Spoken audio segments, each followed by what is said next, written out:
Good afternoon, everyone.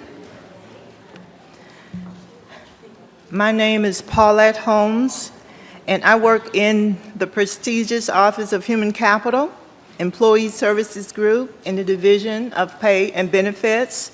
And one of my responsibilities is outreach and employee engagement to keep our CMS workforce informed and engaged about their finances and retirement so that you all will have a sound plan for the future. So this will be our 4th Federal Benefits Seminar this year. So with that, I would like to welcome you all to our seminar today, which will be on the Federal Employees Retirement System and Civil Service Retirement System and Civil Service Retirement System Offset. So we have a panel of benefit specialists who will be our trainers on today, and they will do their own introductions right after I relinquish my post. We are proud of our benefit specialists, and they take pride in their jobs, and so you're going to gain a wealth of information from them today about the federal retirement systems. But first, I have a few administrative notes to highlight. We will have the FERS presentation first, and then we're going to go right into CSRS. We will take your questions after the final presentation. So this means that questions and answers will be after the CSRS presentation. So we're going to move from the FERS right into CSRS. For those of you who are here in person, we want you all to please use the microphones when you during the question and answer sessions so that our virtual participants can also hear the question. It is vital that you speak in the microphones because we are also live streaming. So please help us out there. We have a phone monitor who will be assisting us with the questions and answer session. So for those of you who are in person, we provided a survey questionnaire to you with your handouts. So we ask that you all please complete that before you leave. It's only 5 questions. So complete the survey and return it to one of our specialists who are sitting outside at the table. If you have any questions or concerns, anyone need the PowerPoint presentations, you all can contact the CMS HR Center Help Desk at hrcenterhelpdesk@cms.hhs.gov. So without further delay, join me in giving our panel of benefits specialists a warm heart CMS welcome.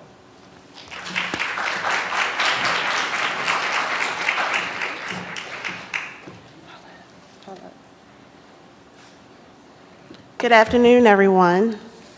Again, I would like to welcome you to our 2017 Benefits Seminar on the Federal Employees Retirement System, as well as the Civil Service Retirement System. My name is Andrea, and I feel as though I should introduce myself as the Bumblebee, because I'm wearing this bright yellow jacket with this dark black suit, but I'm Andrea Curtis. I am one of the Benefits and Retirement Specialists in the Division of Pay and Benefits. And here, along with me, are my co-workers, the other Benefits and Retirement Specialists. We have Teresa Rudisil, if she could just stand up. Linda Jackson. They both will be on the panel at the end of our presentation to answer any questions you all may have.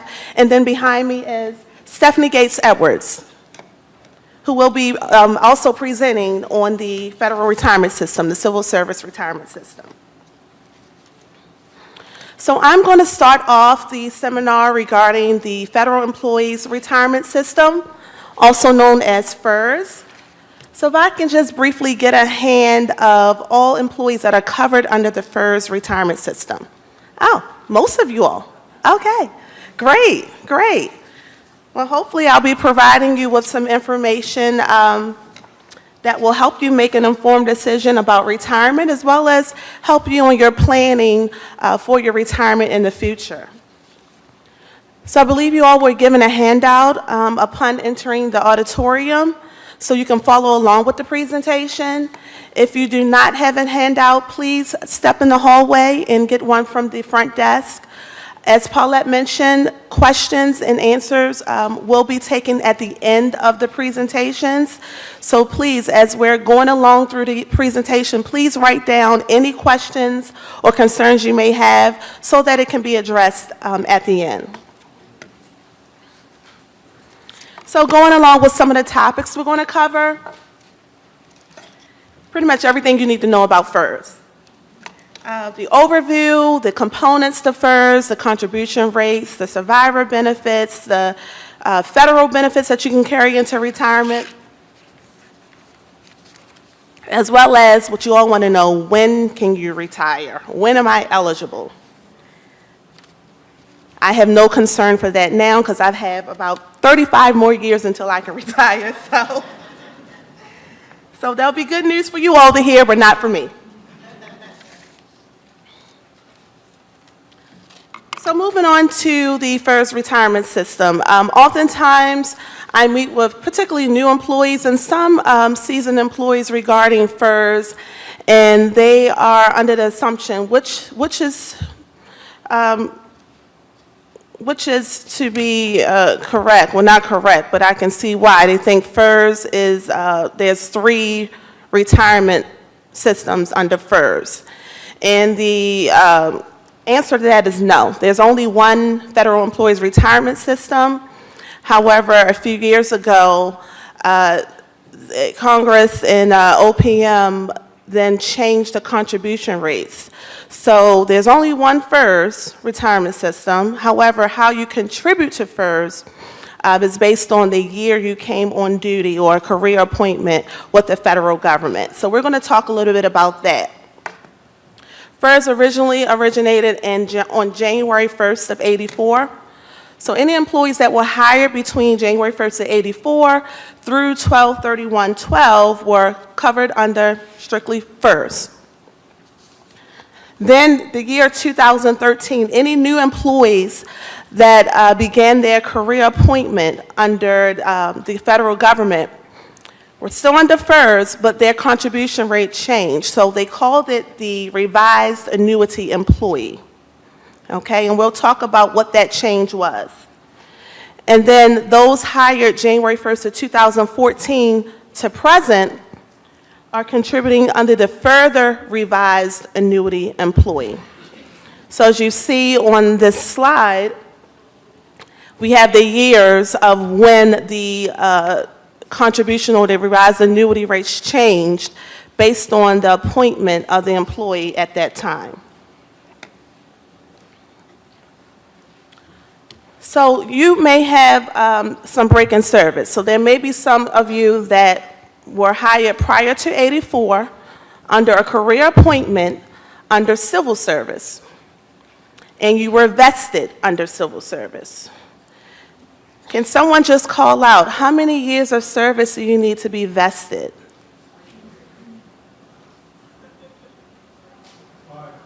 5. 5. To be fully vested under FERS is 5. I wanted to throw that out there real quick. So some of you do know. But for those that were hired prior to '84, vested under civil service, and then later transferred to FERS, are under FERS, but they have a CSRS component, meaning those years of service that they vested under civil service will be computed under the civil service calculation when they retire. So part of their annuity will be calculated under FERS, another part will be calculated under civil service. So that particularly pertains to those employees that were vested under civil service and then later on transferred under the Federal Employees Retirement System.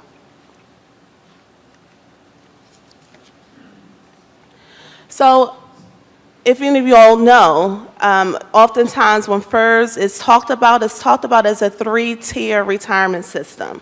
And the reason why, there are 3 sources of income that you would receive as a FERS retiree. One would be the basic benefit, which is your pension. The second would be your Social Security benefit. And the third would be your TSP, or Thrift Savings Plan.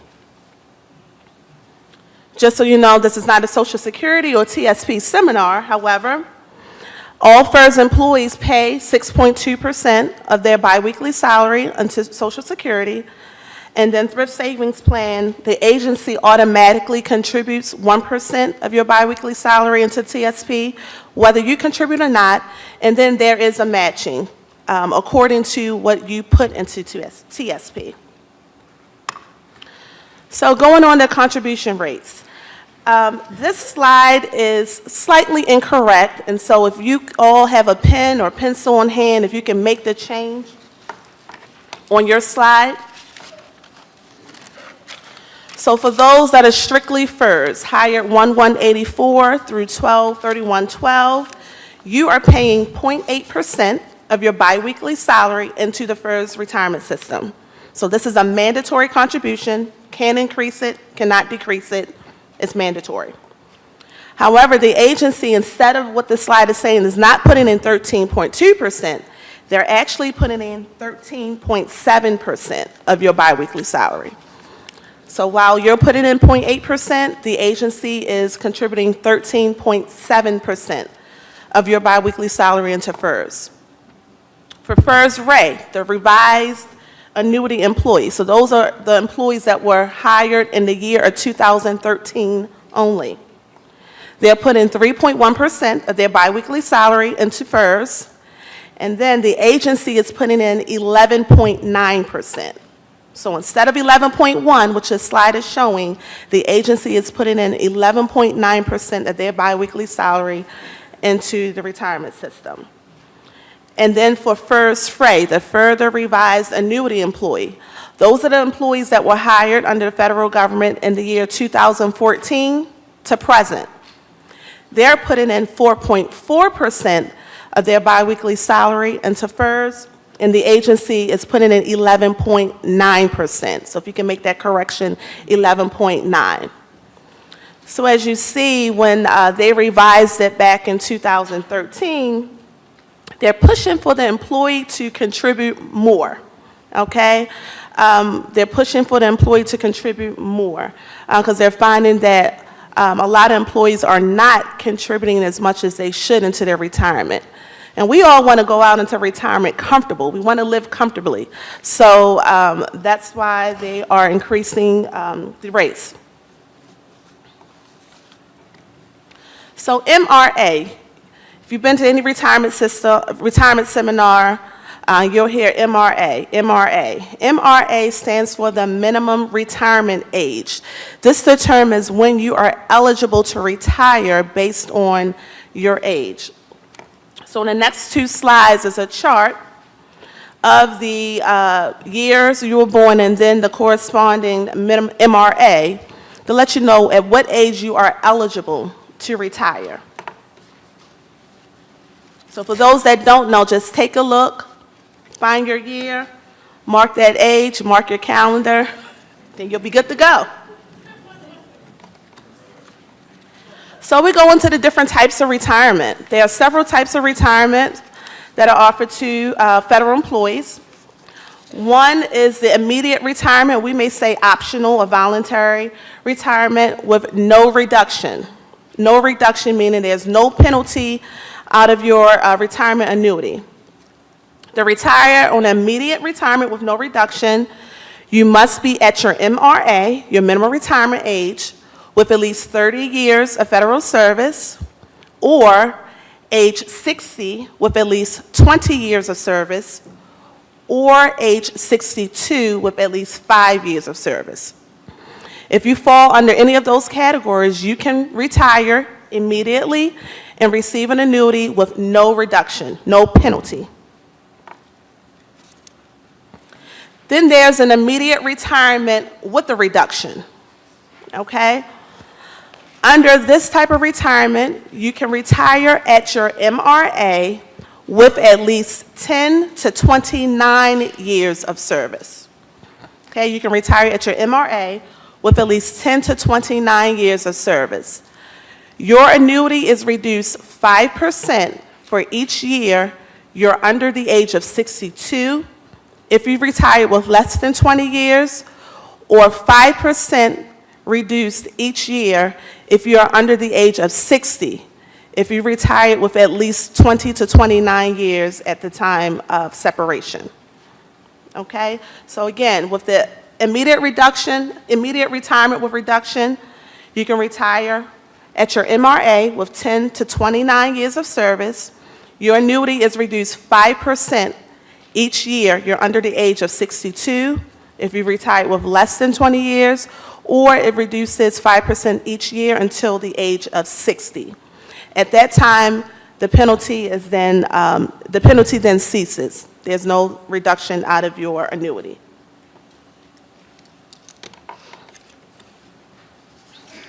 Next, we have a disability retirement. So I oftentimes meet with some employees that unfortunately have a disability that is affecting them at the workplace and maybe personally at home, and they are under the assumption that because they have this disability that's affecting them, that they can immediately retire under a disability retirement. And unfortunately, that is not correct. Your retirement must be approved by the Office of Personnel Management under a disability retirement. Some of the eligibility requirements for disability retirement is, one, you have to have at least 18 months of federal service.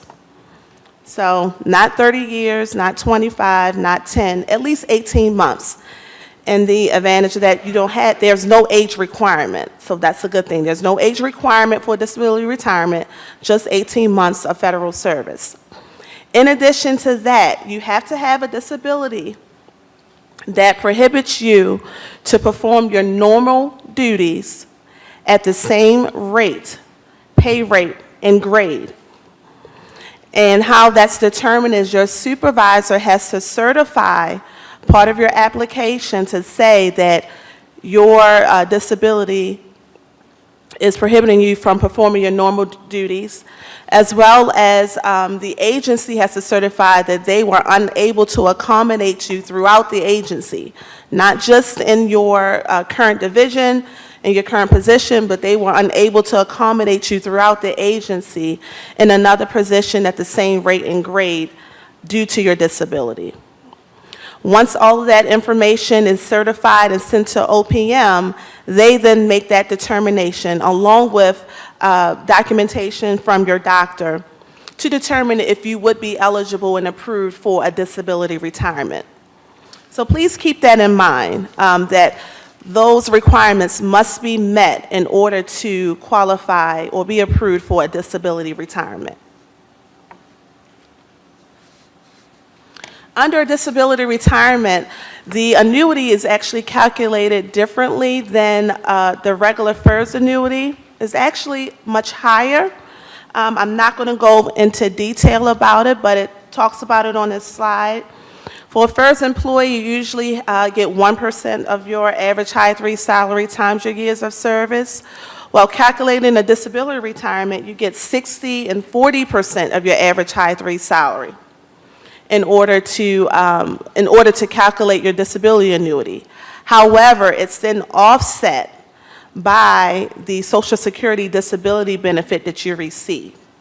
Okay, so even though the calculation under your FERS retirement would be higher, it's still offset by the Social Security disability benefit that you would receive from SSA. A deferred retirement. I know some employees are a bit confused about the difference between a deferred and a postponed retirement. So I'm going to first talk about a deferred retirement. A deferred retirement typically happens when you resign from your position at the agency and then defer receiving your retirement annuity until a later date, and that's 62. So you may be 25, you may be 45, you may be 55, you resign, stop working, or maybe go to the private sector, leave your money inside your FERS, and then defer collecting an annuity on your service until the age of 62. When you apply for deferred retirement, you apply directly through the Office of Personnel Management. So you don't come back to the agency. You would contact OPM directly and submit your application for deferred retirement. Your annuity is calculated based on your average high 3 salary at the time of separation. So whatever your average high 3, whatever your salaries were prior to your separation, they calculate it based on your average high 3 salary at the time of separation. Again, you must have at least 5 years of service because you're fully vested in FERS with at least 5 years of service. Under a deferred retirement, you cannot re-enroll in FEHB or FEGLI. So unfortunately, under a deferred retirement, you will not be able to carry any federal benefits into retirement. Okay? And so next we go to a postponed retirement. The difference between a postponed and a deferred is when you separate from service, you are already at your MRA. So you've already reached your MRA, typically when you separate for service, and you want to postpone receiving your annuity until the age of 62. So on a deferred retirement, you typically are not at your MRA. You defer to age 62. You won't be able to re-enroll in benefits, but with a postponed, when you resign from the agency or from the federal government, you've already reached your MRA. But when a postpone receiving your retirement annuity until the age of 62. Under a postponed retirement, you can carry your FEHB and FEGLI into retirement, or re-enroll per se. So when you separate from the federal service, your benefits will terminate at that time because you're resigning from federal service. However, when you postpone your annuity, reapply through OPM, you can re-enroll in FEHB and FEGLI should you choose. However, there are some eligibility requirements to do so. You must be enrolled in FEHB and FEGLI for the 5 years immediately preceding your separation. Okay, so under a postponed retirement, you can re-enroll in FEHB and FEGLI only if you were enrolled for the 5 years immediately preceding your separation from the government. So next we'll talk a little bit about creditable service. Not all of your service is creditable under FERS. So some service, part-time service. I get a lot of questions from employees. I worked part-time several years ago. How does that affect my annuity now? I'm full-time now, but how does it affect it?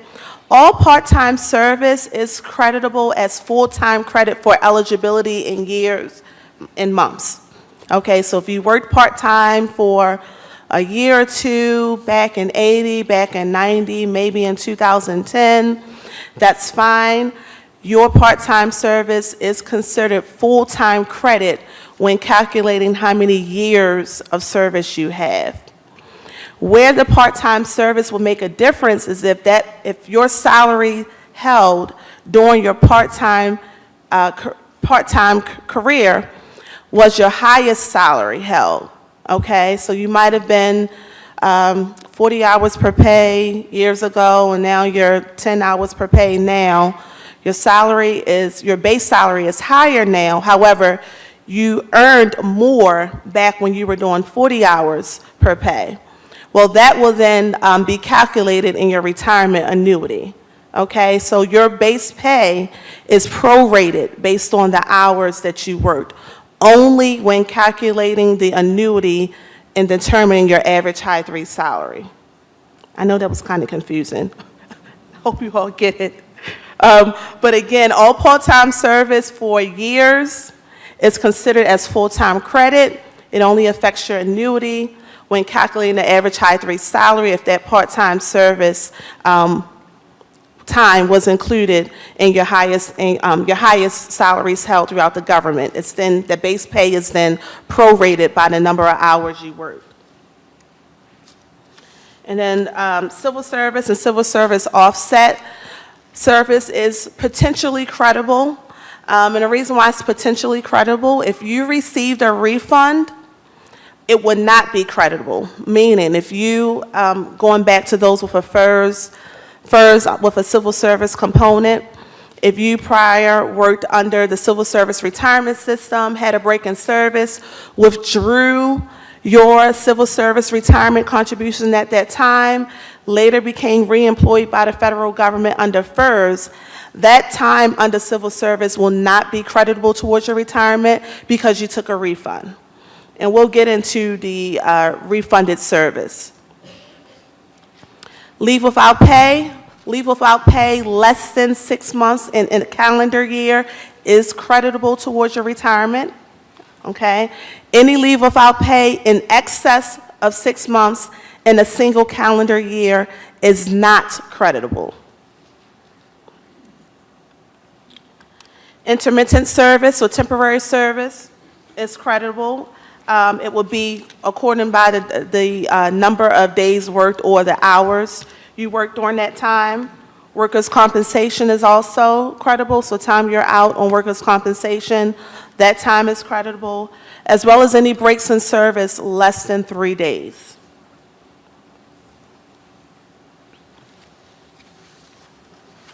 Then we go into military service. Military service is potentially creditable, and we'll go into how it is, as well as non-deduction, non-career. Now just get a show of hands. Is FICA only or Social Security only employment creditable, automatically creditable under your retirement? For those that say true, if you can raise your hand. Is FICA only or Social Security only service automatically creditable under your retirement? Okay, so everyone believes it's false, and that's correct. Or some of you just didn't know, didn't want to raise your hands. But we'll talk about the FICA only or Social Security service as well. So first, military service. Any military service performed before January 1st of 57 is automatically creditable towards your FERS, and no deposit is needed. Meaning if you performed in the military, I'm just going to say 4 years prior to 57, and you're now covered under FERS, those 4 years will be added on to your years of service, so you would potentially retire 4 years earlier, and you do not need to make a military deposit. So that's a bonus for you. However, any military service performed after January 1st of 57, a deposit must be made if you want it creditable towards your retirement. So just let you know, a military deposit is not mandatory, okay? It is optional. You do not need to make a military deposit. I sit down with some employees that want to know, well, what's the advantage? If I pay this deposit, how will it increase my retirement annuity versus if I don't pay the deposit, or if I keep my military retirement pay and not pay the deposit? So that's something you kind of want to look into and talk directly with your benefits specialist regarding the advantage to paying and not paying and how it would impact your annuity. But any military service performed after January 1st of 57 could be potentially creditable towards your retirement if you made a military deposit. The military deposit is 3% of your earnings in the military with interest. And it must be paid in full prior to retirement. So if you are interested in making a military deposit and having that time count towards your retirement so you can retire sooner, as long as you meet the MRA, but it will, of course, go towards your years of eligible service. The military deposit is 3% of your earnings while in the military, plus interest. Employees have the options to pay it at any time during their career, but it must be paid prior to retirement. So you can start your military deposit, make a payment 1 month, then make another payment 2 years later, have auto debit, auto draft payments from your pay while you're working.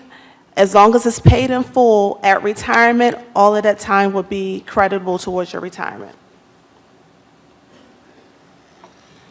If you are a military retiree, So you're working now, but you're also receiving a retirement benefit through your military branch of service. You must waive that pay if you want that military time to count towards your retirement. So you can't double dip, as they say. Okay, so if you are a military retiree and you want your military service to be creditable towards your retirement, you must waive your military retirement pay at the time of retirement in order to have it creditable, in addition to making a military deposit. Okay? So now we go into the FICA only, the non-deduction service. And the reason why we call it non-deduction is because if you have FICA only service, you're only paying into Social Security, you are not paying into the Federal Employees Retirement System. And these are appointments where you might have worked as a summer intern or a summer employee, or might have been hired under a temporary appointment before being converted into a career appointment. So I know some employees don't know or didn't realize that they had FICA only service. So I encourage you all, if you have not done so, please do a thorough review of your EOPF, the Electronic Official Personnel Folder.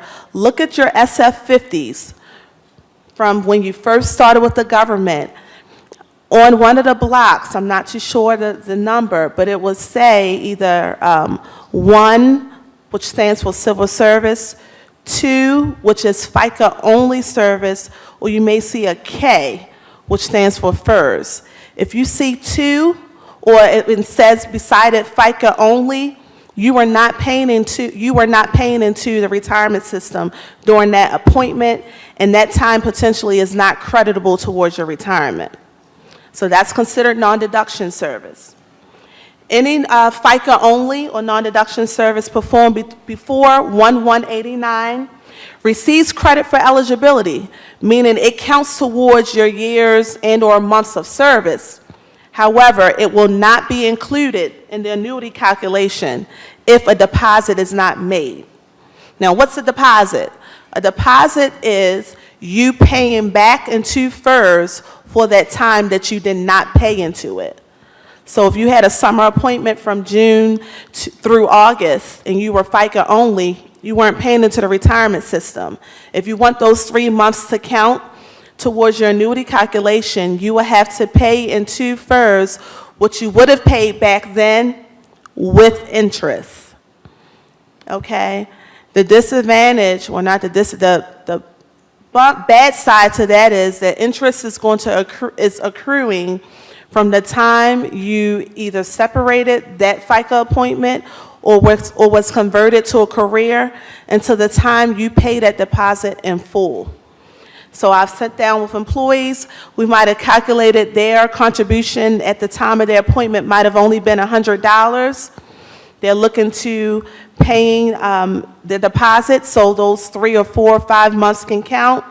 But that 100 is now turned to 1,500 because they go back and add interest from the time you either separated from that appointment or converted to career until the time you pay it in full. So if any of you all are interested in paying a deposit because you might have had a few years of deposit service, which could potentially increase your annuity 1 to 2 to even 3% increase in your annuity, please keep in mind that interest is going to accrue and continue to accrue until you make that deposit in full. Any FICA appointment or non-deduction service after 1/1/89 will not be creditable towards your retirement because after that date, you're no longer able to make a deposit. Okay, so any temporary service, FICA only, non-deduction service performed after 1/1/89 does not have the option to make a deposit, which means that time will not be creditable. Redeposits. Redeposits is different. If you had federal service and then you separated, you resigned from the federal government, and at that time took a refund of your retirement contributions, that time is not creditable towards your retirement. because you taking the refund is like taking away all of your service. So the government gives employees that option when they resign if they want to withdraw what they've put into FERS or not. Some employees say, no, I may return back to the federal government. I want that time to count, so I'm going to leave it all in there. And some may not know that they're going to return and go ahead and take that money. That's called refunded service. If you take a refund, that time, those years, will not count towards your retirement eligibility or in your annuity calculation. However, you do have the option to make what they call a redeposit. So that is paying back what you refunded along with interest. They're going to get your money some way, okay? So you're going to have to pay back what you refunded along with interest, and that will be the redeposit. If you make that redeposit, all of those years of service will then go towards your retirement eligibility and be calculated in your annuity.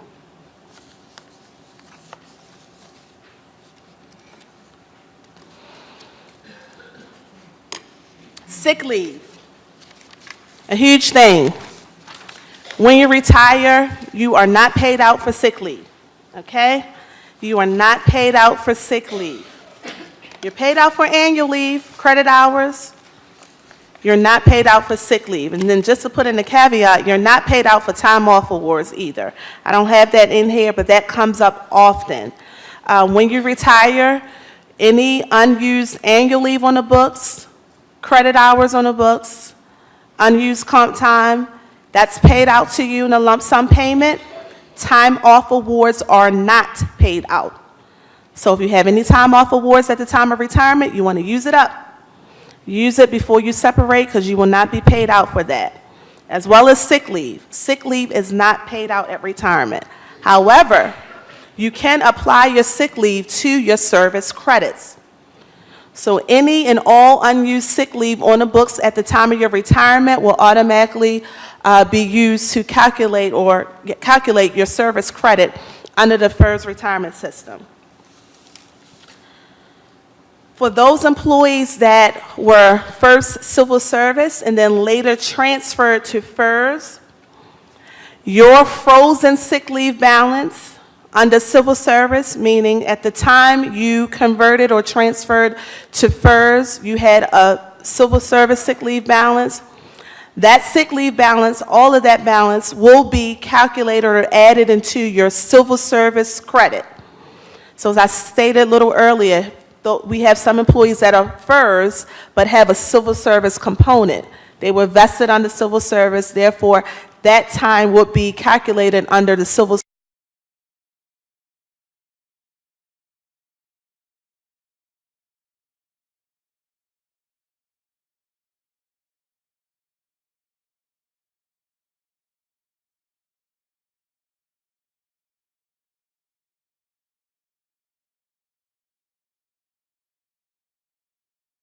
Will be offset by your frozen sick leave balance, okay? So let me give an example. If at the time you transferred to FERS, you had a civil service sick leave balance of 500, all of the 500 hours will be added to your civil service credit that will be used to calculate your annuity under the civil service computation. If at the time of retirement under FERS, you had a balance, let's say, of 400, only 100 hours will be added to your FERS annuity calculation. Okay? So the difference between your frozen sick leave civil service balance and your current FERS sick leave balance will be creditable or added to your years of service under FERS. So here's the 2087 chart, the famous 2087 charts that a lot of employees that are looking to retire are tracking down. So just looking at this chart, if at retirement you have 748 hours, you will look up the 748 in this chart somewhere in here. That gives you 4 months and, goodness, I have glasses on and still can't see, 9 days. 4 months and 9 days, okay. So if you have 748 hours at the time of retirement, sick leave hours at the time of retirement, that will transfer or convert to 4 months and 9 days of service. Now, I know a lot of you know your retirement annuity is based off of years and months only, not days. But what some people make the error is converting their sick leave. So let's use this example. 748 hours gives me 4 months and 9 days. And we say, oh, only 4 months is going to be calculated, not the 9 days, so let me use up that 9 days. No, that's not how it works. You convert your sick leave balance to years, years if you have years, months and days, then you add it on to your actual service credit, meaning your actual years, months, and days you may have at the time of retirement. The total service credit is then calculated, and any days left over from that is a use or a lose. So here I have an example. Let's say at the time of retirement, you had 31 years, 4 months, and 3 days of retirement. So that's strictly working, 31 years, 4 months, 3 days. You paid your military deposit. That gave you an additional 6 years, 4 months, and 6 days. You converted your sick leave. Using the 2087 chart, your sick leave converted to 3 months and 17 days. Your total service is then calculated. It gives you 37 years, 11 months, and 26 days. That 26 days is what you would use up prior to retirement or lose. Okay, so please do not make the error of converting your sick leave and then say, okay, that gives me 4 months and 9 days. I have 9 days to use, and then that 4 months is then calculated into your years of service, and then you still have days left over. So typically, you will only be able to calculate that by sitting down with a benefit specialist for them to give you your accurate amount of service credits. I know some people try to do their service credits in their head and say, okay, I started January of 1976, and I'm going to retire in January of 2016. I have this amount of years. Not necessarily. We have some leap years in there and all of that. So sit down with a specialist, have them calculate your sick leave accrual through your date of retirement, and then see how many days you'll have left over for you to potentially use up prior to retirement or lose.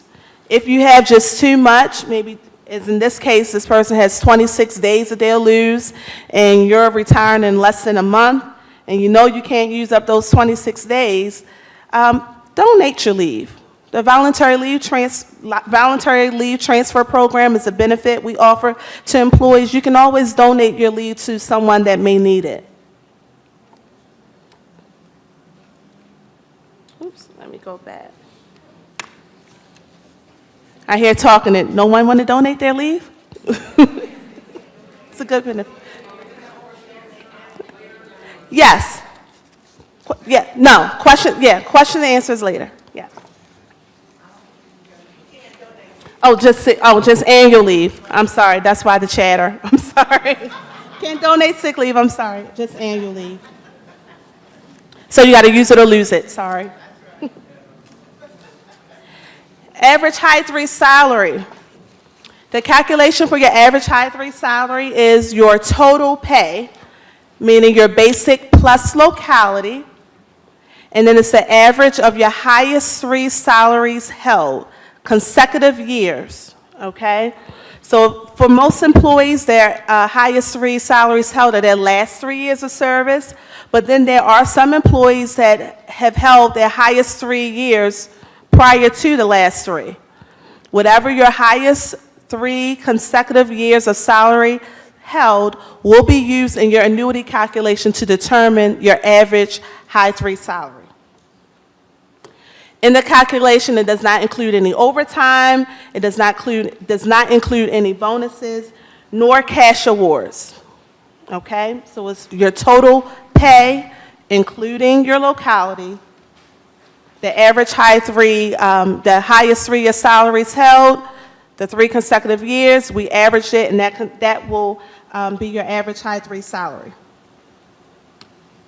So here's just an example of how your average high 3 salary is calculated. If you're under the age of 62, it's 1% times your average high 3 salary times your years of service. So that will give you your annual retirement annuity under FERS. If you retire under the age of 62, it's 1% times your average high 3 salary times the years of service that you've held under FERS. That will give you your annual annuity.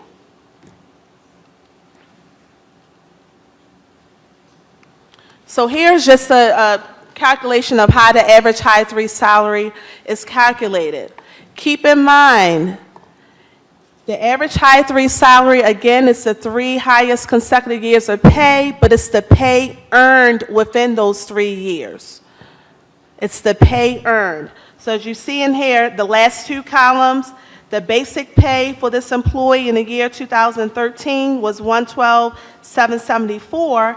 However, between 10 of 13 and 1 of 14, they only earned $31,639. So as you see, in the last column, if you go down, the pay earned is what's used to calculate the average high 3 salary, not just the pay for that year, because the year may be prorated based on when you actually retire. And in this instance, this employee is retiring 9/30. Okay, so the average high 3 salary, we take the highest 3 consecutive years, and it's the pay earned within those years that is used to calculate the average high 3 salary. If you are age 62 or older and retire with at least 20 years of service, you have a 0.1% bump or increase in your retirement annuity calculation. Instead of your retirement annuity being 1% times your average high 3 salary times your years of service, it's then computed at 1.1% of your average high 3 salary times your years of service. And that, again, gives you your annual retirement annuity.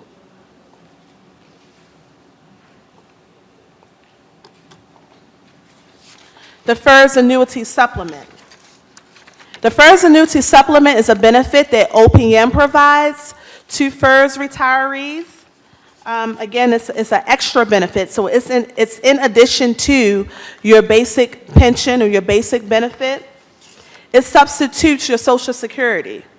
So those employees that retire under FERS under the age of 62 will get a FERS Annuity Supplement. The FERS Annuity Supplement is only available to those employees that retire under immediate retirement with no reduction. And that's for those employees that retire at their MRA with at least 30 years of service or at age 60 with at least 20 years of service. Okay? Those employees would get their basic benefit under FERS in addition to the FERS Annuity Supplement. Those employees that retire at age 62 will not get a FERS Annuity Supplement, as well as those that retire under a deferred retirement or a disability retirement, or under the retirement with the MRA plus 10 to 29 years. Those employees are not afforded the FERS Annuity Supplement. Oops, sorry. So here, this slide just gives you an estimate of how the FERS Annuity Supplement is calculated. If you speak with your benefits and retirement specialist, you will have to provide us with your full Social Security statement in order for us to calculate that benefit for you, because again, the FERS Annuity Supplement is based on your estimated Social Security benefit that you would receive at the age of 62. So how that's computed is your estimated Social Security benefit at age 62 times your years of service at the time of retirement divided by 40 for your 40 quarters. That is your FERS Annuity Supplement, and of course you would get, again, the basic benefit under FERS. At age 62, your FERS Annuity Supplement will cease, okay? It will automatically cease whether you apply for Social Security benefits at that time or not. So your full eligibility for Social Security might be at age 66 or at age 67. You can collect your Social Security benefit at that time. However, your FERS annuity supplement will automatically stop at age 62, whether you apply for Social Security benefits or not.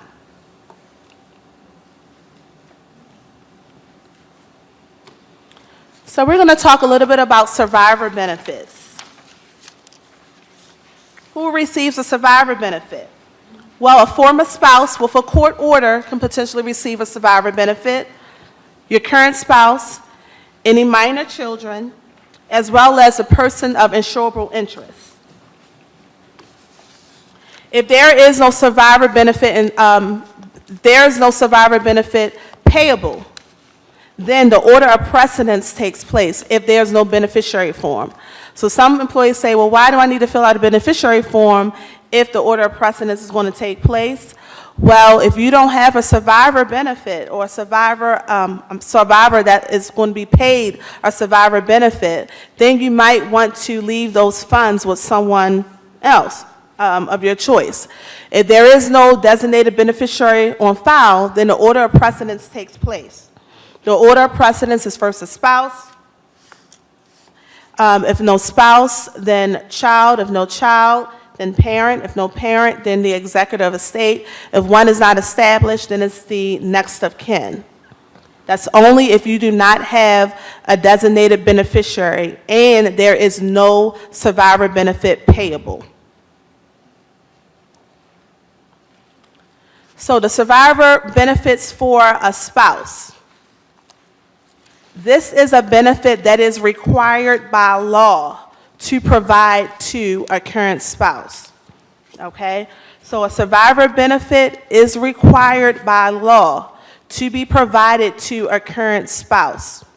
However, if you wish to waive the survivor benefit, you must have your current spouse fill a consent form out and have it notarized consenting to you waiving that benefit to them. Okay? Under the survivor benefit, you have two options as a FERS employee. You can provide the maximum benefit, which is equivalent to 50% of your basic annuity, or you can provide a partial benefit, which is 25% of your basic annuity. Under the full benefit, your annuity is reduced 10%. Okay? So you are paying for your spouse to have this benefit. Your annuity is reduced 10% if you want to provide your spouse with the max, which is 50% of your annuity.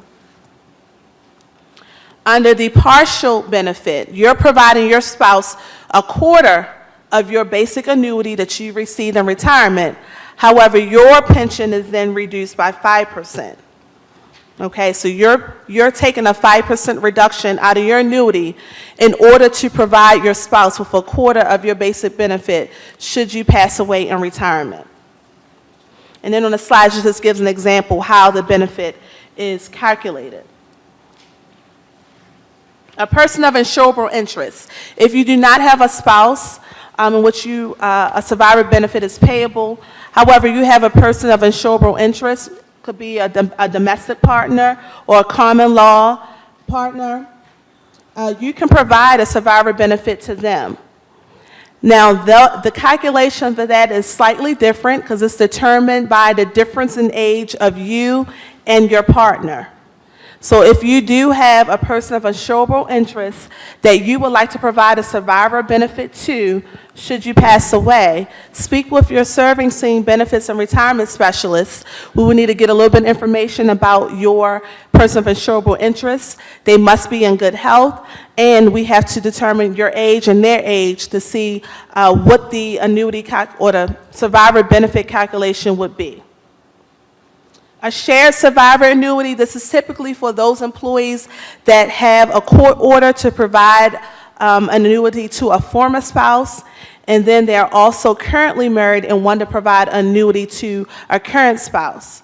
Please note, if that is the case, the court order for the former spouse takes precedence over your current election for a current spouse. Okay? So if you do have a court order to provide a survivor benefit to a former spouse, that takes precedence over you providing annuity to your current spouse. You can do both, but the court order takes precedence.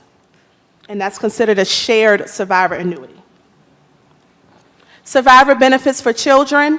Any children under the age of 18 will receive a survivor benefit. If they are over the age of 18 and enrolled in school full-time, they also will receive a survivor benefit up until the age of 22. And then any child that is disabled and had been disabled prior to age 22 will receive that survivor benefit. So the survivor benefit for a child. The calculation is the lesser if there's one parent remaining, meaning forbid you passed away, but the other parent is still living. Your child will receive the lesser of $512 per month, and this is the 2017 rates. Or if you have more than one child under the age of 18 or 22, it's $1537 that will be divided. So it's the lesser of the two. If there is no living parent at the time a survivor benefit is payable, it is the lesser of $614 per month for one child, or divided, or $1844 divided by the number of children that are eligible to receive the benefit. Please note, because you are FERS, your child would also be eligible for a Social Security survivor benefit. With that, this FERS survivor benefit will be offset or reduced by the Social Security benefit your child would receive. So it could potentially eliminate the FERS survivor benefit totally. It just all depends on the amount of the Social Security survivor benefit, okay? So again, if your child is receiving a FERS survivor benefit as well as a Social Security survivor benefit, the FERS survivor benefit is offset by the benefit payable by Social Security, which again could eliminate the FERS survivor benefit, but the child will maintain the full Social Security survivor benefit.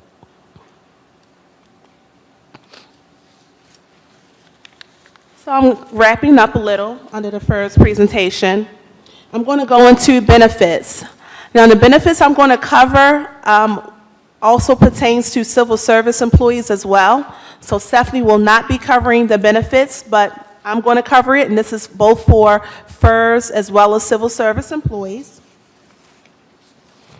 So FEHB, if you are enrolled in the Federal Employee Health Benefits Program, you can carry your FEHB into retirement as long as, one, you were enrolled in FEHB for the 5 years immediately preceding your retirement. Breaks in service do not count, okay? So as long as you were enrolled in FEHB for the 5 years immediately preceding your retirement, you can carry FEHB into retirement. Also, your first opportunity to enroll. So typically that's for employees that might have started their federal service, let's say, this is 2017, let's say in 2015, you started your federal service. No, that's not a good idea, because you wouldn't be vested. So your first opportunity to enroll, that could be if you started your federal service prior, but you were ineligible for benefits, and then you then became eligible and then enrolled at the time of eligibility, but had less than 5 years of enrollment under FEHB, you would still be able to continue your FEHB in retirement because you enrolled at your first opportunity to enroll. That does not pertain to breaks in service. So if you were previously hired under by the federal government, you had FEHB, let's say 15 years, you terminated your employment, then you were re-employed under the retirement system, and then you only worked maybe 2 years before you retired, but you were enrolled in FEHB for those 2 years, that does not count. breaks in service does not count. That was not your first opportunity to enroll because you had prior service in which you were covered under FEHB. So please keep that in mind. With FEHB, as an employee, your premiums are pre-tax. In retirement, they are post-tax. So the premiums come out after taxes in your retirement annuity. If you're a military retiree or a spouse of a military retiree and you were enrolled under TRICARE for most of your employment and then later enrolled in FEHB, and you do not have 5 years of service under FEHB, that you can continue that FEHB into retirement as long as you were enrolled in FEHB at the time of retirement and prior to you were enrolled or covered under TRICARE. For FEGLI, I'm sorry, I'm going to go back to FEHB real quick because I didn't mention this when talking about the survivor benefit for a spouse. Going back to the survivor benefit for a spouse, if you are carrying FEHB for you and your spouse, and you want your spouse to continue FEHB should you pass away in retirement, you will need to provide some type of survivor benefit to them. Again, the survivor benefit is required by law. However, your spouse can consent to you waiving it. But you don't want to waive it if you want your spouse to continue FEHB in retirement. Okay, so in order for your spouse to continue FEHB, should you pass away in retirement, you will need to provide a survivor benefit, whether it may be the full or the partial. So going to FEGLI. In order to carry FEGLI, the life insurance into retirement, you must be enrolled in the program for the 5 years immediately preceding your retirement. Breaks in service do not count. Also, for FEGLI, if you had any options A, B, or C, you must be enrolled in those options as well for the 5 years immediately preceding your retirement if you want to carry those options into retirement. So I know we had an open season September of last year. Okay, let's say you've been enrolled in FEGLI for more than 5 years, or the last 5 years or more, and you're looking to retire next year. However, when you were enrolled, you were only enrolled in basic only. Last open season, you elected option B, 2 multiples. You want to retire next year, you can only continue basic only because you did not have option B for the 5 years immediately preceding your retirement. Okay, so for the options, you must be enrolled in the options as well for the 5 years immediately preceding your retirement if you want to carry those options into retirement. So we go into the FEGLI reductions or your options. If any of you have received a retirement estimate and you had your FEGLI calculated, you'll see that the FEGLI premiums greatly increase for retirees. Well, you have the option to reduce both your coverage and your premium if you are carrying basic. So under the basic option, you have the option to do a no reduction, which means you keep your full benefit, a 50% reduction, which means you reduce your basic benefit by 50%, and then 75% reduction, which means you are electing to carry a quarter of your basic benefit into retirement. For the no reduction, again, you're carrying the full coverage of your basic, but at age 65, there's a bonus for you, your premium reduces.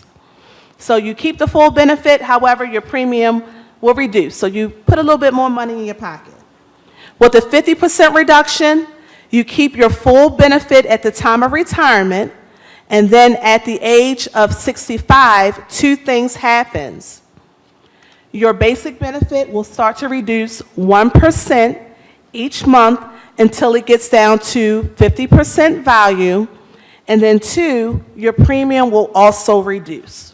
Okay, so if you are electing the 50% reduction of FEGLI of your basic in retirement, you keep your full FEGLI coverage at retirement, and then at age 65, that full coverage will then start to reduce 1% each month until it gets down to 50% of its value.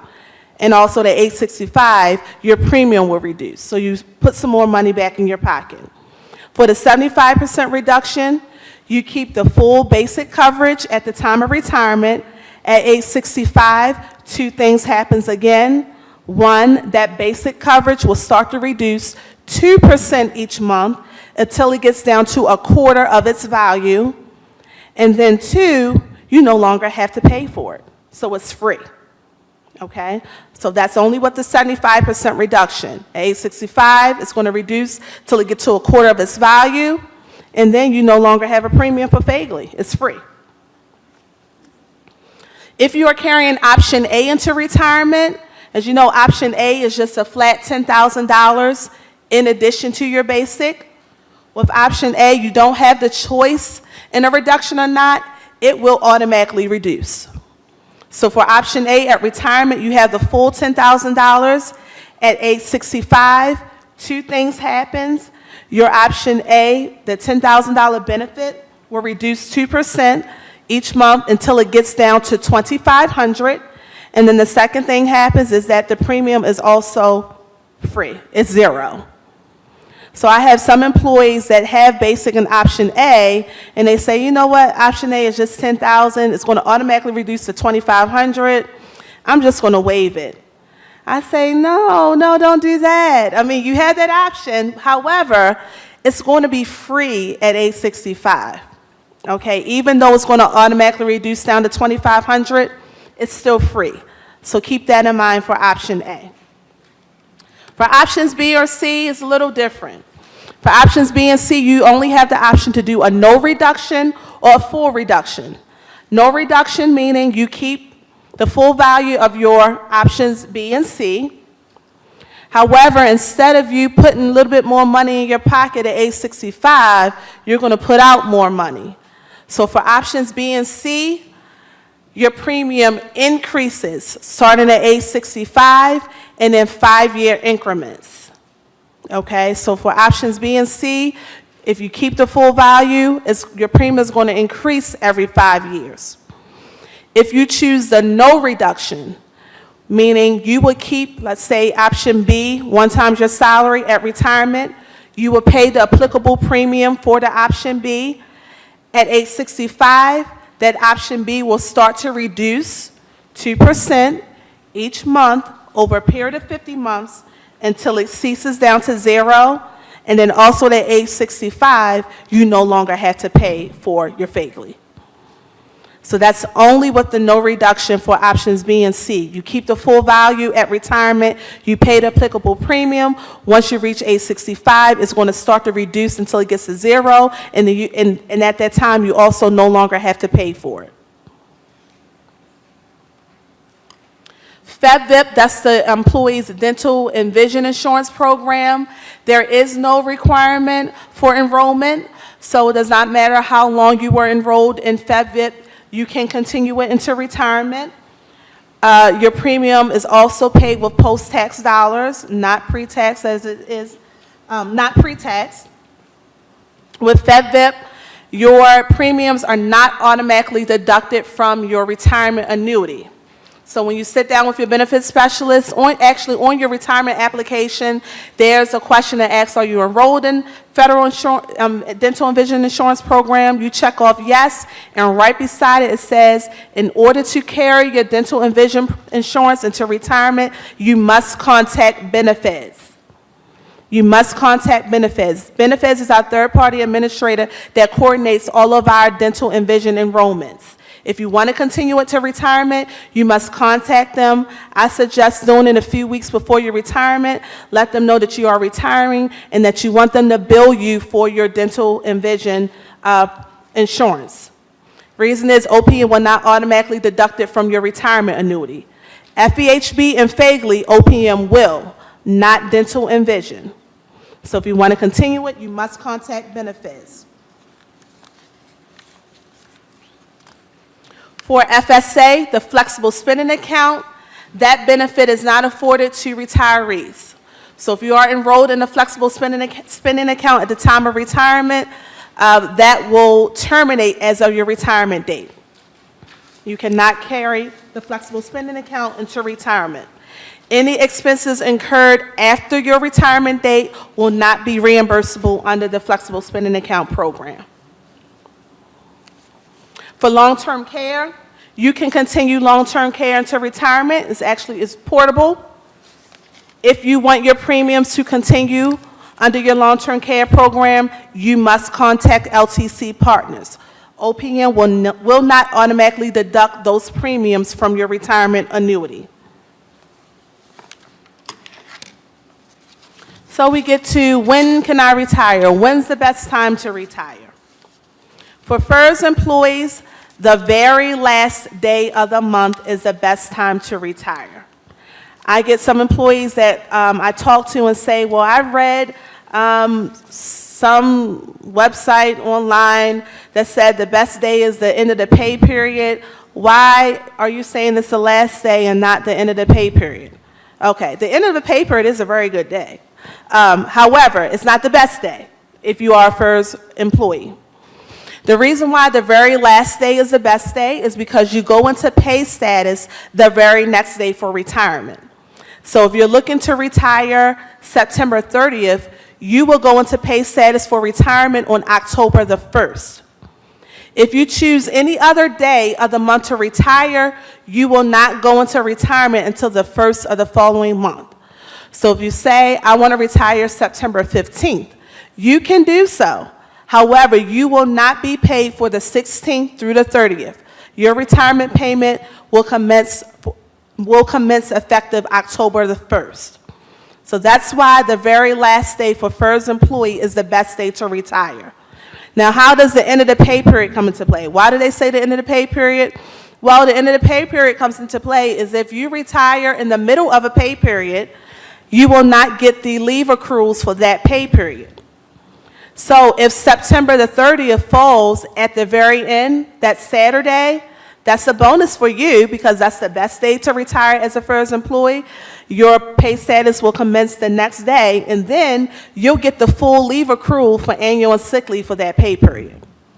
So that's the only advantage to retiring at the end of a pay period, is that you'll get the leave accruals for annual and sick leave for that pay period. However, for your retirement only, the best day for FERS is the very next day. Now, I have some employees where the end of the pay period is the 28th, and they choose that date because it's just 2 days. I'll choose the 28th, and my pay status will commence October 1st. That's a good thing. But if you're looking to retire September 15th, September 20th, you have 10 days that won't be included in your annuity that you won't get paid for. You may want to think that through. See if it's advantageous for you to do that. As I stated before, you are paid out for your annual leave, your credit hours, and unused comp. So that typically is included in your last paycheck from the agency. That is not paid by OPM. So that's paid through our payroll provider, DFAS. So when you retire, you get that last paycheck. You will typically receive your lump sum payment for your annual leave in that check. There are rare instances where it may come a pay period or two later, but for the most part, it's received in your last paycheck from the agency. Okay, so when will I get my first retirement annuity? I know, as you all are aware, OPM is consistently in a backlog, okay? So you should expect your first interim payment about 8 weeks after retirement. About 8 weeks after retirement. It can be shorter, and I've seen it longer, okay?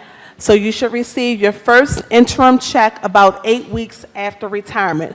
What's the interim check? An interim check is a partial payment. It can be anywhere from 60 to 80% of your full benefit. So OPM wants to provide you with some type of income until they adjudicate and finalize your retirement for you to receive that full check, so they give out interim payments. You can be in interim status anywhere from 3 months to 6 months. I've seen it longer. Don't want to scare you, but want to be honest. I've seen it longer before you receive your full payment. So that's why I know a lot of employees try to save up that annual leave in that last year or two before they retire, so they can get that big lump sum payment to kind of supplement their income while they're waiting for OPM to finalize their retirement.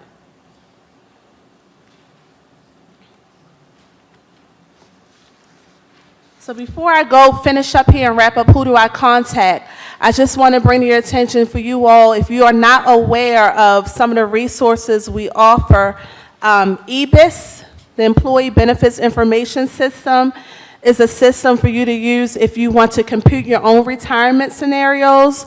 So if you don't know when you're eligible to retire, you can log into EBIS. It will let you know when you're eligible to retire under MRA plus 10, when you're eligible to retire for immediate retirement with no reduction, as well as what your calculation or your annuity payment will be.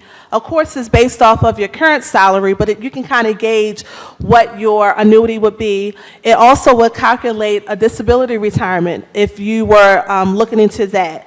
So if you do not have the link to that, reach out to your benefits and retirement specialist, which I'll show you in a second, and ask for that link. But you can log into EBIS however often you choose, calculate as many estimates as you want to kind of give you an idea of how much your retirement annuity would be. We also have the EWIT system. I think it's Employee Workforce Information Technology System. Don't quote me on that. But that's also a system we use if you want to submit an estimate request for your benefits and retirement specialist to compute for you. Okay, so EBIS and EWITS, if you are not aware, please reach out to your benefits and retirement specialist. We can send you those links, and hopefully that will get you on a start of planning progressively for your retirement. So who do I contact? As I stated in the beginning, I pointed out our benefits specialists, Teresa, Linda, Stephanie, and myself. This is just a chart of all the components that we service. So we do have specific components we service. You would just look up your component. If you don't know who your benefits specialist is, please review this chart. You can reach out to any one of us if you just have any questions about retirement or about your records. If all of your service records aren't in your EOPF, we can request them for you. So that's another thing I failed to mention, to please, please, please review your EOPF to make sure all of your service records are in there. They'll make things much smoother for us and for you when you're about to retire. Okay? Well, I'm wrapping up the FERS portion, and next we will have Stephanie Gates-Edwards to go over civil service, and upon the completion of her presentation, we will take the floor for any questions that you have here in the auditorium, as well as those that are online regarding the retirement systems. Thank you.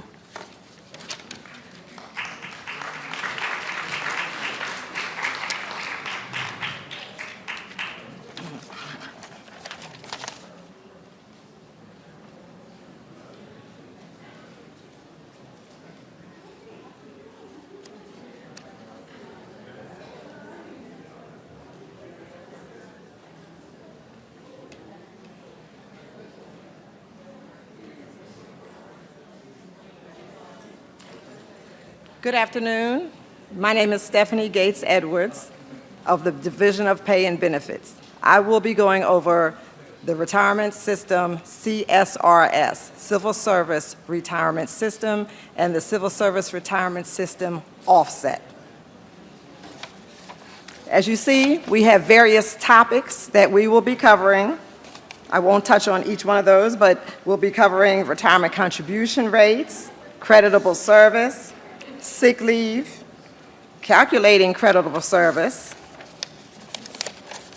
high 3 salary, annuity computations, designation of beneficiaries, survivor benefits, and retirement dates. For civil service retirement system employees, the contribution rates that come out of every paycheck is 7%. You contribute 7% of your salary out of every paycheck. And for the CSRS offset employees, it's a combination of the 7%, to make up the 7%, a combination of Social Security, 6.2%, and 0.08% for the FICA service.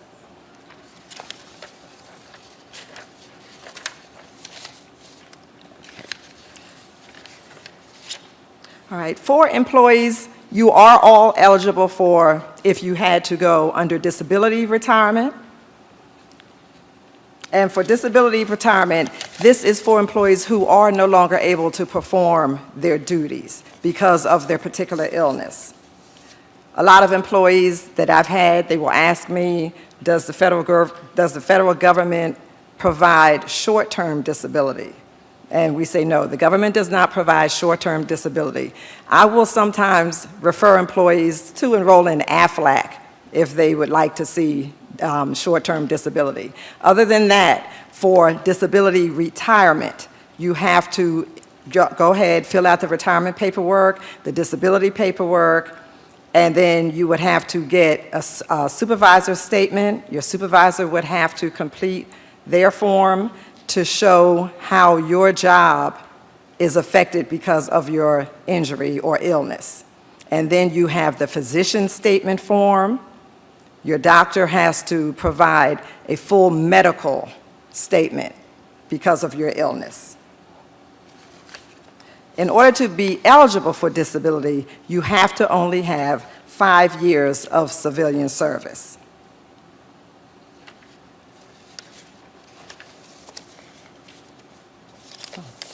Excuse me, this is going back.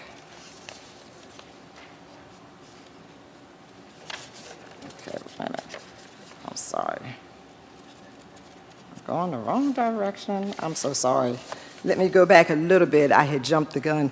Under the Civil Service Retirement System, when I was first talking about that, the Civil Service Retirement System was developed in 1920. And it ran through December the 31st of 1983, because then at that time, Congress developed the FERS retirement system. And FERS came on board 1984 to present day.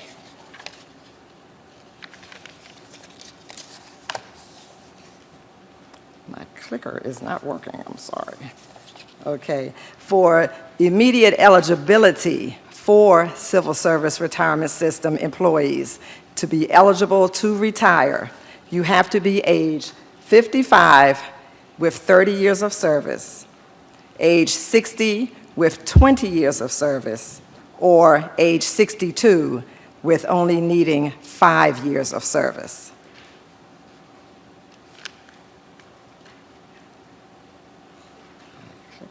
Sorry. All right. Okay. Employees can go into the deferred retirement, as Andrea had mentioned, if you are working and you can resign at any time.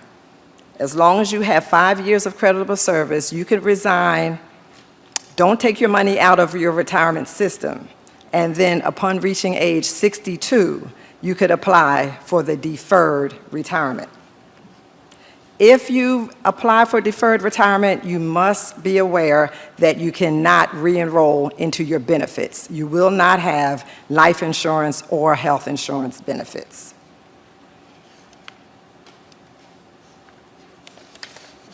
Okay, so creditable service. Creditable service, you can have part-time service before April the 7th, 1986, and you will receive full credit for eligibility and annuity calculation. You can have part-time service after 4/7/86, and you will receive eligibility you will receive full credit for eligibility, but prorated for your annuity calculation.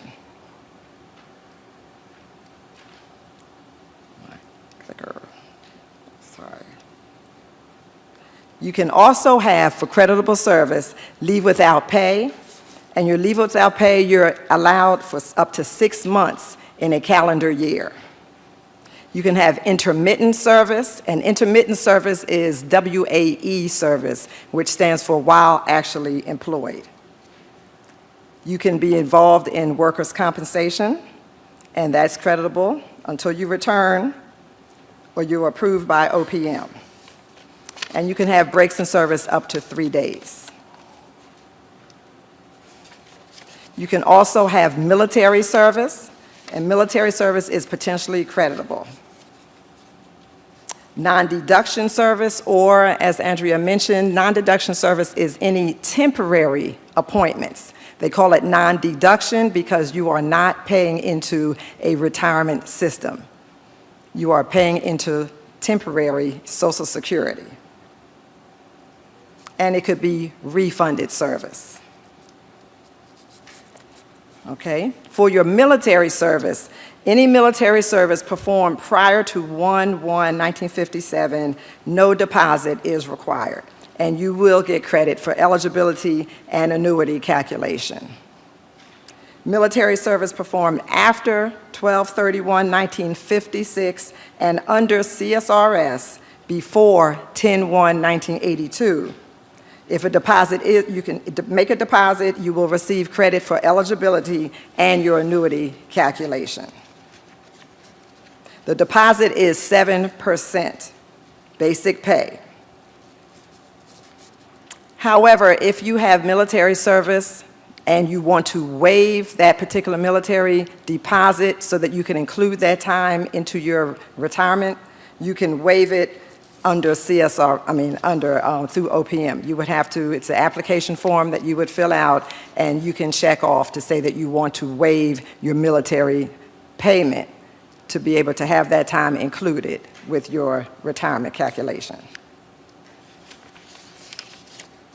Okay. CSRS employees under the military, if you were under CSRS before 10/1/1982 and you are not eligible for Social Security by age 62, you do not have to make a deposit. You will receive credit for eligibility and your annuity calculation. However, if you know that you're going to be eligible for 62 by age 62 and you still do not make a deposit, you will receive credit for eligibility. However, you will not receive credit for your computation at age 62. Employees that are under CSRS after 10/1/82, a deposit is required. If the deposit is not made, you will not receive credit for eligibility or your annuity computation.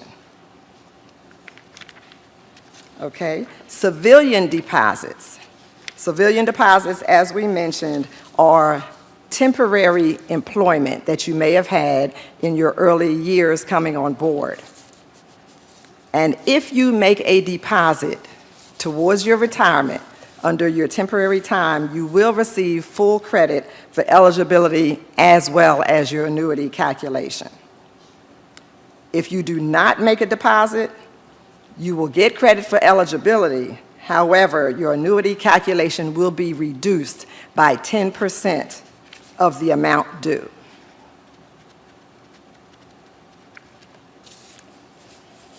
For non-deduction service on or after 10/1/1982, if the deposit is made, you will receive credit for eligibility and your annuity calculation. If the deposit is not made, you will receive credit for eligibility, however, no credit for your annuity calculation. Okay? Redeposits. Redeposits are time that you had worked, you resigned, and you took a refund of your retirement service. If you took a refund, let's start off, if the contribution is not refunded when you resign, then you will receive credit for eligibility as well as your annuity computation. If the contributions are refunded and the redeposit is made, you will receive credit for eligibility as well as your annuity calculation. If there's no redeposit made before 3/1/1991, you'll get credit for eligibility and annuity computation, and your annuity is actuarially reduced. If no redeposit is made on or after 3/1/1991, you will receive credit for eligibility, however, no credit for annuity computation. Okay, sick leave. Sick leave, as Andrea had mentioned when she was talking to the FERS employees, sick leave for retirees, excuse me, you must retire on an immediate annuity, and your sick leave hours are added to the length of service for your computation purposes only. Additional time computed using OPM's sick leave conversion chart. The following, as you saw it, when you were looking at the FERS seminar, whatever the amount of hours that you had for your unused sick leave hours, those are converted. OPM uses this conversion chart, and the hours are converted over to months and days. Okay, the days will drop off, but they only drop off after it's added to your civilian service. In this example, it shows that if the employee had 28 years, 3 months, and 3 days of civilian service, and then he or she had 4 years, 2 months, and 6 days of military, and for their unused sick leave hours, they had 6 months and 18 days. All of that is added together, leaving the employee to retire with 32 years, 9 months, and 27 days. The days will drop off. And we have a lot of employees, and that's what they want to know. How many days do I have that I can use? And that's where it comes into play, after it's all added to your service time. Okay? Your annuity calculation components. Your annuity is based on your length of service as well as with your high 3 average salary. Your creditable service is civilian service, military service, unused sick leave. All right? Your high 3 average salary is the average of basic pay plus locality pay over the 3 consecutive years of creditable service. It does not include bonuses, overtime, cash awards, military pay, or pay outside of your regular tour of duty. You can see on here the annuity computation, how your annuity is computed.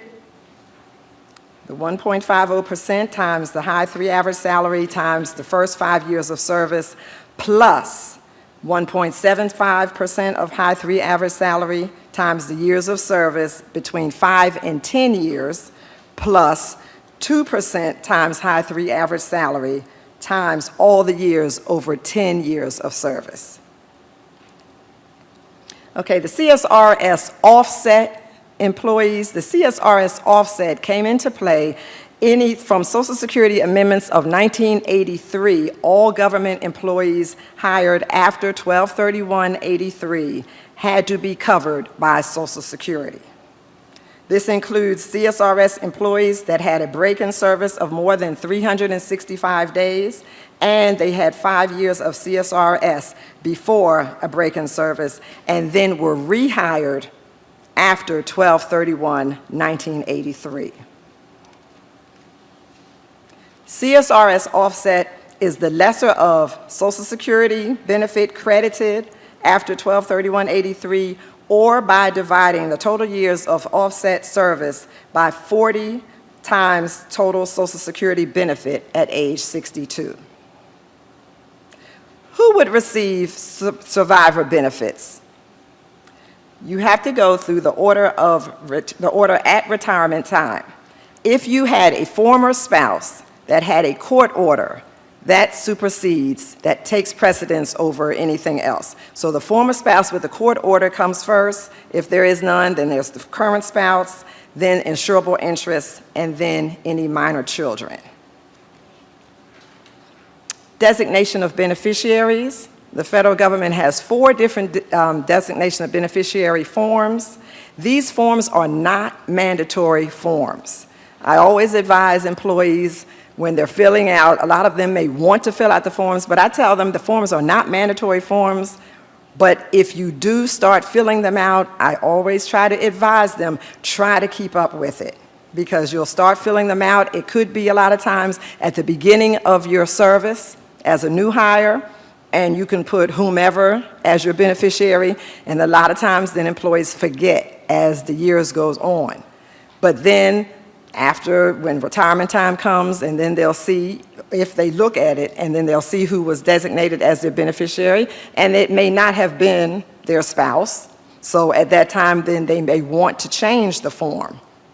Okay, but I always advise them, if you start filling them out, try to keep up with it, because OPM, they will pay out according to the beneficiary forms.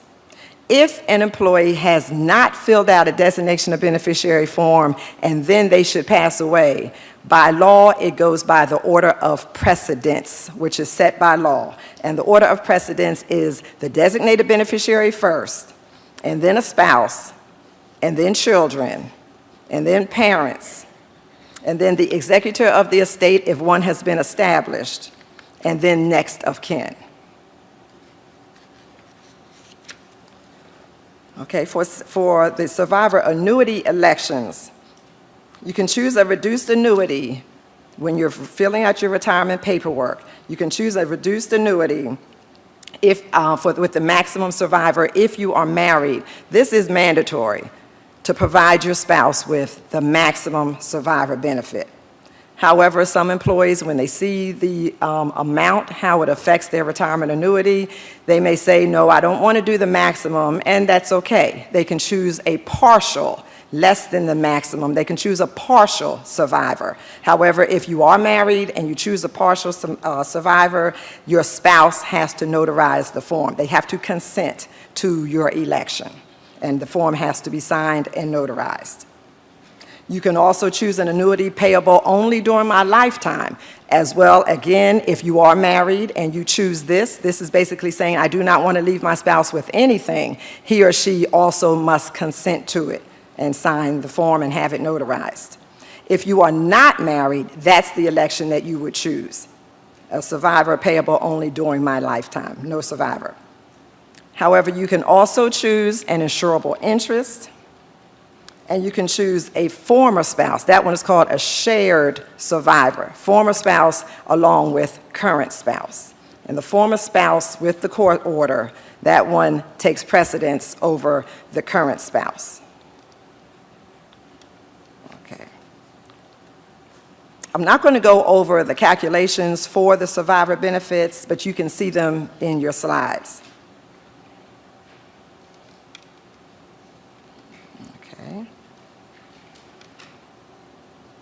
All right, and I mentioned also with the shared survivor annuity. Survivor benefits for children, and this covers any unmarried children up to age 18 if out of school, full-time students under the age of 22, or any age if disabled before age of 22 and they're still disabled. Survivor benefits for children continued. The annuity depends upon the family situation. If there's one parent remaining, then the child gets the lesser of $512 for this year, and it changes per year. So for this year, it's $512 per month per child, or $1,537. And then that's divided by the number of children. Or if there's no living parents, then they get the lesser of $614 per month per child, or $1,844 per month divided by the amount of children. Okay, under the CSRS retirement system, they also offer voluntary contributions. Voluntary contribution accounts are in addition to an employee's regular retirement deductions. The requirements, you must be CSRS or CSRS-Offset in order to enroll. The amount of contributions are limited to 10% of all the salary earned of the employee's federal career. And contributions are tax deferred, they earn tax deferred interest with the variable interest rates. The options at retirement time, this amount of money, it converts over to an additional annuity. For every $100 of contributions, it increases your annual annuity by $7. An additional 20 cents per year is payable for each year over 55 at time of retirement. And you may receive a lump sum payment, and contributions are not taxed. Now, a lot of employees, they also want to know, when is their retirement date? When Andrea was talking to the FERS employees, as she mentioned, the better days are the end of the month. For CSRS employees, the better days are the first 3 days of the month. However, again, you can choose to retire whatever day that you want to. Some people want specific dates that may be something sentimental to them. So you can choose any date that you want. However, the better days are the first 3 days of the month or the last day of the month. And this is in order for the annuity to commence on the very next day. You can choose to retire as, again, any day that you want to. For an example, as it shows, if you chose to retire on November the 16th, your annuity is not going to commence until December the 1st. So you lose out on the rest of the month of November. Okay, Andrea went through the benefits, so I'm not going to talk about the benefits. Okay, with the who do I contact, as she also mentioned, you have the list of our work, of the different specialists between the 4 of us and the components that each one of us services. So if you have any questions outside of this seminar and you want something specific, then you can contact whichever one of your specialists services your component. It'll just be for that Right. 6 months. So is that calculated automatically? Yes, we put that into the estimate, Okay. into the calculator, yes. Thanks. Hi, ladies. Hi. My question is about the CSRS offset. When you say Social Security benefit credited after 12/31/83, are you talking about the monies paid into Social Security? Let me give you the example. Okay. Say I was hired way back in the old days, and I had 15 years of service. I was rehired in 2012, okay? Before I was straight civil service. I didn't pay into Social Security. When I came back, I became offset. So that period of time from 2012 until retirement is what would be offset?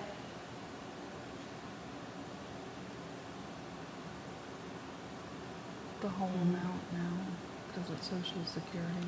So you're talking about your annuity being offset? The annuity, Or your, yes, the annuity. So, but you have, your annuity is offset if you're eligible for Social Security.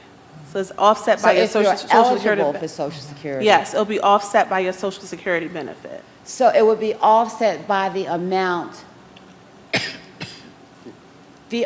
of Social Security that I paid into starting That you would when I was receive. offset. No, it's offset by the amount of the Social Security benefit that you would receive when you apply for Social Security. Your Top whole off mine. CSRS amount is going to be offset by the amount that you paid into Social That's Security. what I'm asking. Okay, Okay, so, and what that means is it's going to be reduced. correct. Correct. Thank you. So when you start collecting Social Security, you'll get the full CSRS amount, but when you become Minus, eligible for Social instance, if Security. it were from 2012 to retirement, that 6.2% was $9,500, then my civil service would be, retirement would be reduced by $9,500. Is that right? No, it No. would be less than that. There's things going on both sides because your Social Security, you weren't always covered under them, so there'll be a Right. reduction on that side if you're not fully eligible, as well as you'll have some offset on your CSRS side because you are eligible for Social Security. Okay. And how would that be affected if you had employment while you were away from the government and it was? That you paid into Social Security, Right. yes. It all counts into it, the whole amount for Social Security. Okay, thank you.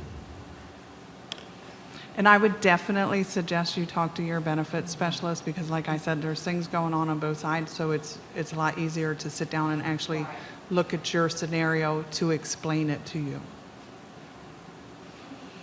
Hi, my question has to do with the FEHB that you can or cannot take into retirement. My husband and I are both federal employees, so we have one family plan, which he carries because I can't also have FEHB. And we still have the family plan because we still have kids covered under it.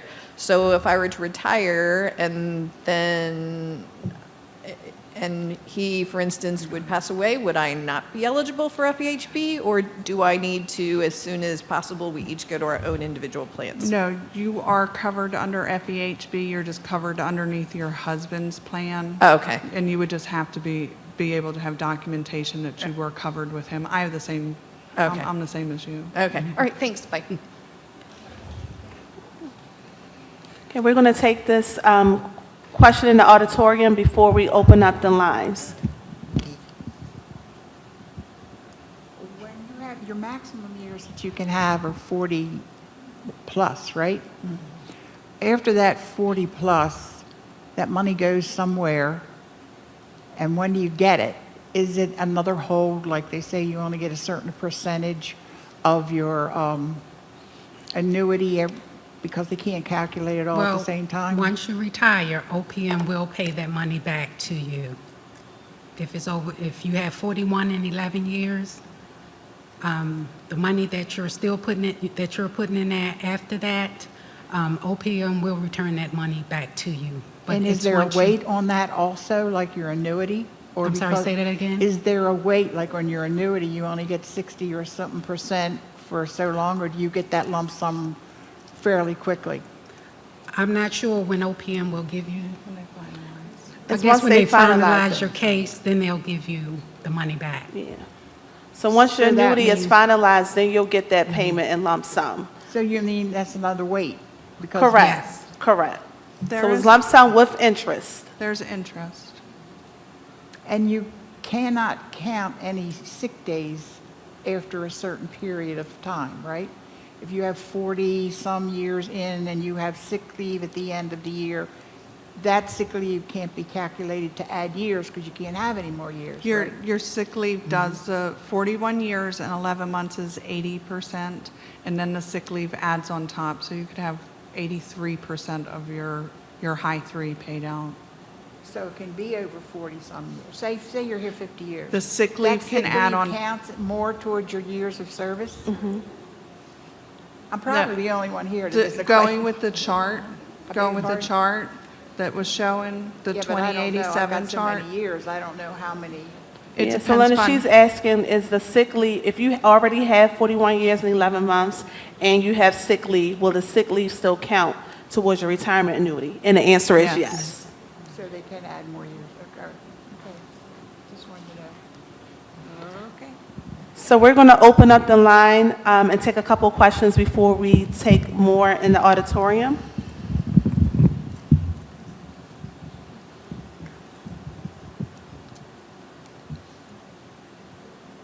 Are there any questions on the line before we take more in the auditorium? Yes, hi, this is Jamel Houston. I have one question. In terms of compensation being received from the VA, how does that, when you retire, how does that work with your federal government retirement? Is there a connection of the two, considering that the VA disability payments are tax-free? I just wanted to know, like someone had said, once you retire from the federal government, you'll no longer receive both, and that somehow they'll be factored together and you won't have to pay a certain amount of tax on a certain amount of the money. And so I just wanted to try to get some clarification on how those two work together.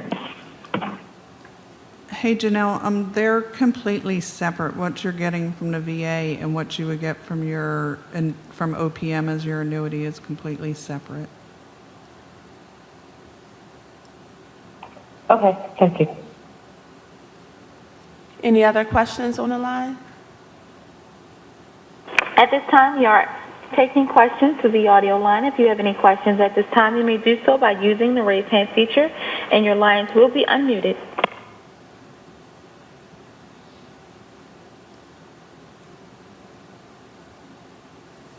No questions on the line at this time?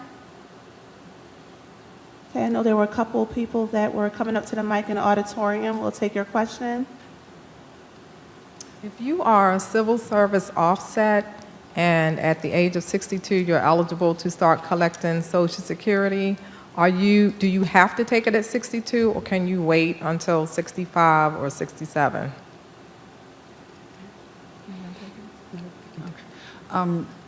Your offset is going to happen whether you collect Social Security or not. So they're going to compute it on your Social Security amount. So if you do wait until you're 67, you're going to have less of your annuity and not collect. So it's up to you. So because I know the longer you wait to start collecting Social Security, it increases, so that amount won't make a difference? Is that what No, you're it's an saying? amount at 62 that they Okay. compute the offset. Now, the voluntary contribution program, there was some information, but who do you pay? How do you get more information? Just see your benefit specialist on that. Okay, all right. So this is a two-part question.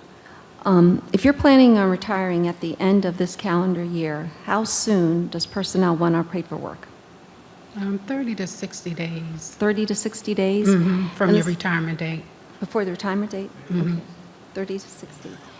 And based on the speculation of a potential furlough, and based on past experience, would that change? Do you need it earlier to have more time in the event of a furlough, or No. there's no impact on that? No. Oh, sorry. No, you can go ahead. Okay. And then when you talk about calculating the high three, that high three, is that based on your, that year period, is that based on your service comp date to service comp date, or is it the calendar year? It's your retirement date, and you pick a retirement date, then you go back 3 years from that retirement date. Any salaries between that period? Okay. All right, thank you. Hi, this is a FERS question, and I'll just tell you what I think, and maybe you can tell me I'm correct or incorrect. So, I will, in 2 years, have my MRA, but will not have 30 years, I have 27. Okay? So if I go out at that point, I'll have the reduction calculated on, let's see, what is it, 5% per year under 62. But when I get 60, that reduction goes away. That's my belief, and that's what I thought I heard. Is that correct? Yes, Yes. because you're retiring with at least 20 years of So service. 20 years of service, 60. Perfect. All right. My question deals with FEDVIP, and maybe I just misunderstood. You have to contact benefits to continue vision, for instance, at retirement. At some point, will those amounts be deducted from your retirement check? Or is this a check that I'll be paying to benefits since they're a third party? Will deductions be taken out for my health insurance from my annuity, but I will always be paying a separate check for the benefits payment? After your retirement is finalized, you can make arrangements with OPM to have that money taken directly out of your check. That's explained in the benefit package or something, or is that something I have to work out through benefits to? You'll have to work it out through OPM and benefits. Okay, thank you. So we have a couple more minutes, and we're going to take a couple of questions on the line. Any questions on the line? Yes, good afternoon. And I got a question for you. I'm first buy back my military time, and at a later date, can I reverse that and change it back? Can you repeat the first part of your question? Are you paying back your military time? So let's say today I buy back my military time. And then, so in 5 years later, I determine getting ready to retire, it's better if I had them split apart. Can I reverse that buyback? Yes. So you can, if you paid a military deposit already prior to retirement, and then at retirement you do not want that military service computed towards your retirement annuity or eligibility, you can receive a refund. However, it will not be refunded until after you retire. So I've known some employees that have paid prior to retirement, and then they're not even considering retiring at this time, but wants the money back because they don't need that time creditable, they still have to wait until they separate or retire to receive that money back. And then how do I go about that process through OPM? You will have to fill out an application, and you will talk to your benefit specialist because it will go through DFAS and then to OPM. Okay, thank you. You're welcome. Hi. The dental and division, the FEDVIP, if I'm not signed up for that and retire, can I sign up for it after I retire? Just wanted to be sure. Okay, but thanks. Two quick questions. One, can you give the two websites again? It was EBIS, and what's the other one? EWITS, but just send a note to your benefit specialist because we have it on the bottom of our, all of our signature lines, and we can just send it to you. Okay. Be easier. And then the second question is a clarification. Somebody came up here and asked a question about the high three, and I was completely confused when I read this computation thing, where it was high three and the first 5 years of service and all of that.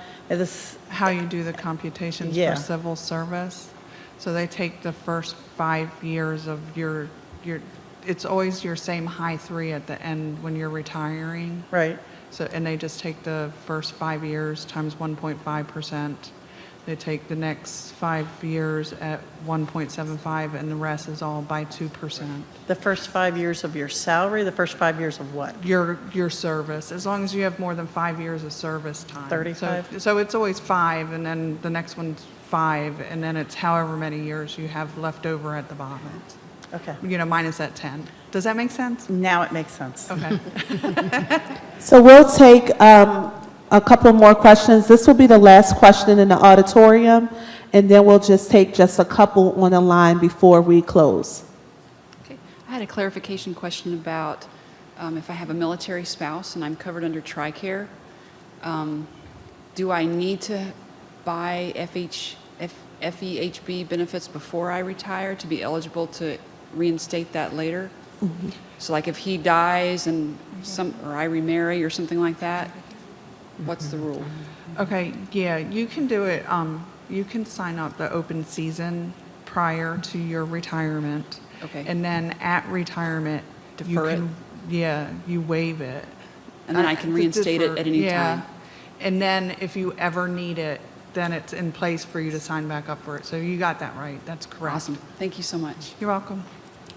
So we'll just take 2 questions on the phone, and then we're going to close up for today. Are there any questions on the phone? At this time, there are no questions on the phone line.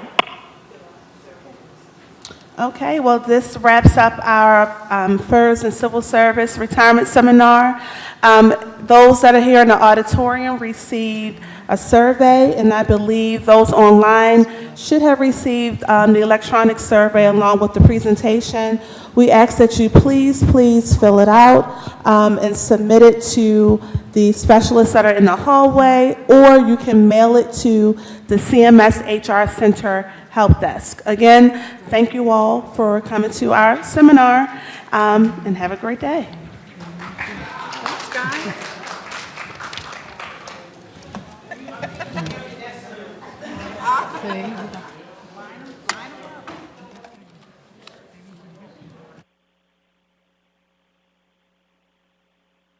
Thanks for using